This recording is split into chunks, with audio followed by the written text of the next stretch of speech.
Hey investors, today I am going to talk to you about what to invest in on your TFSA. For any of you who don't know what a TFSA is, it's a tax-free savings account. You can essentially put money into this account. You can hold mutual funds, a regular savings account that gets you basically no interest, or you can do stock trading on it. Now, there's a couple of different things that you really need to watch out for with your TFSA. Number one is it is actually technically illegal to do day trading in it. You want to buy and hold stocks for a while. The reason for that is if they do catch you day trading in your account, if there's a high trade volume on your account, then the government will see that, and at that point they will tax you on your gains. So you really don't want to do that.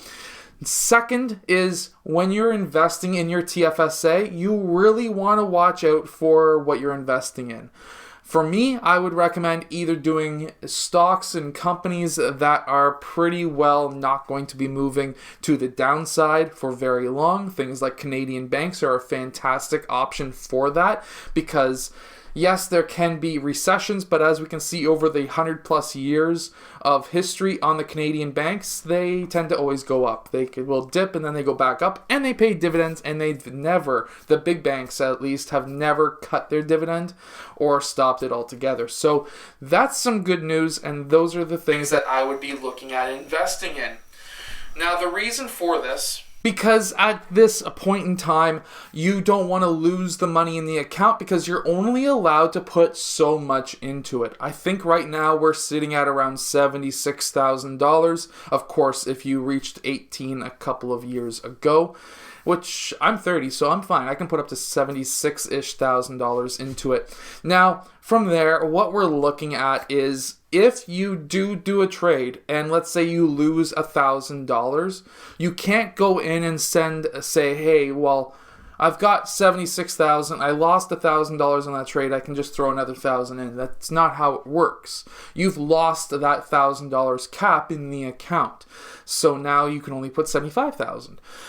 So that is some of the things that you really want to watch out for. Let's get down and let's check out what I mean.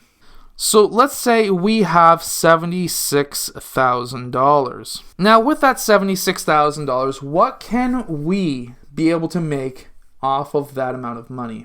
At 4%, we would be able to make $3,000 per year, which is pretty darn good. Now from there, if we were to go to 8%, something like a covered call ETF by BMO, you would be able to make around $6,000 a year. So now, why is this beneficial to us? Well, everything that comes out of this account is tax-free. So what we want to do is to be able to make this essentially our income fund. Whether you're working a job still or not, by having some guaranteed money coming in can help us. And when it's tax-free, what that does for us is the ability for us not to have to pay taxes on this money that we are now making. So how does this all equal out? Well, at 4%, this would be roughly around $125 a month. Now, that may not seem like a lot to a lot of people. To some people, that may seem like a lot. At $6,000, you're now making around $250 a month. Now, when you really look at that, how I would spend this money is to keep it in the account and, of course, reinvest it in maybe a different ETF or a different bank until you need that money, because you can still grow this money with dividends and with trading and still have more than $76,000. I have friends who have over $100,000 in their TFSA, not because they were able to game the system, but they were able to grow their money in the account so that now they have more than that amount allotted in the account that you can normally stick into it. You can build the money in the account bigger than what you actually have in it, which is a nice benefit to this account, essentially, if you can get enough money in there, of course.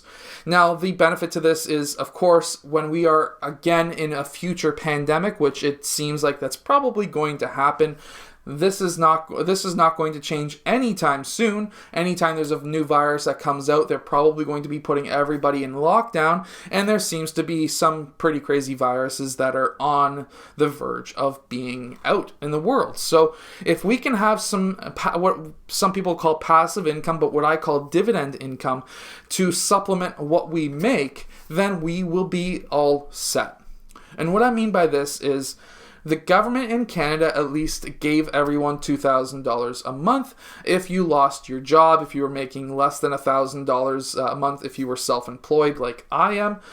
And at that point, an extra $125 or an extra $250 or more dollars a month, even though that's not a ton of money, that is something that can help you get through some tough times, either buying food, paying for hydro, or whatever it may be. Because at that point, at least you've got something there coming in. So that is why I personally really like the TFSA.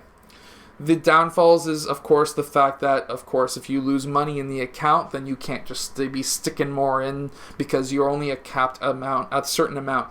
Every year they do allow you to put more money in. Right now it's been generally around $5,500 a year that you can stick into the account more. But at the same time, it is something that you also don't want to go past the amount. You will get a letter in the mail if you say, let's say, this year stick $100,000 in there. They will send you a letter saying, remove that money now. If you don't within a certain amount of time, we will be charging you or doing some kind of a financial transaction that you don't like. So keep that in mind. Anyways, this is what I would personally stick in a TFSA. I hope that you've enjoyed, and I hope I've given you some ideas on what to invest in your TFSA. Anyways, I'll see you guys again in my next video.